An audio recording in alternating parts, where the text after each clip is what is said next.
I had a pretty typical Midwestern upbringing. Dubuque was a river town along the Mississippi River.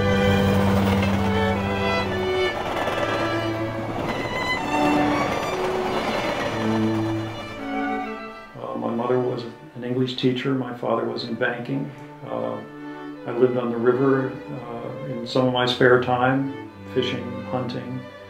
And then in the summers I went to visit my grandparents on a farm, and I did the usual things a kid does on the farm, you know, play with the farm animals, help with the harvest, learn to drive a tractor, ride the horse. So I had really an agricultural upbringing. My father also loved to garden, and we always, you know, produced our own food.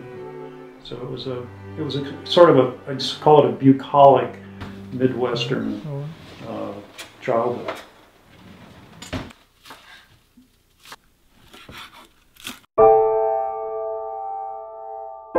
So this is Catherine Rao King, my great-grandmother, who lived on the Iowa prairie in the late 1800s. She was a pioneer woman.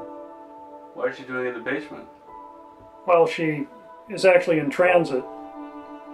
She was hanging for a while, and she needs a little repair. She needs some new backing. I was very interested in poetry when I was in college, and I went to a very small Iowa college, liberal arts college called Grinnell College, and the first year I got there, another student and I convinced the president that we needed to start a writer's workshop at Grinnell. And as part of the writer's workshop, we were bringing in different poets into the university.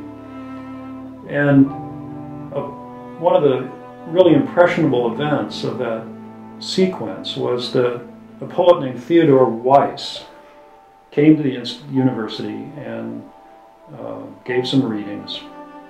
And then he and I met afterwards, and in a very personal conversation, he said to me, if I had to do it all over again, I would have poetry be my avocation, and I would study science, because there's so much knowledge being generated in science. There's so much depth and granularity there. So I took his words to heart, and a few months later I applied to Stanford for their summer program in marine algae, and I got luckily admitted to Stanford for the summer.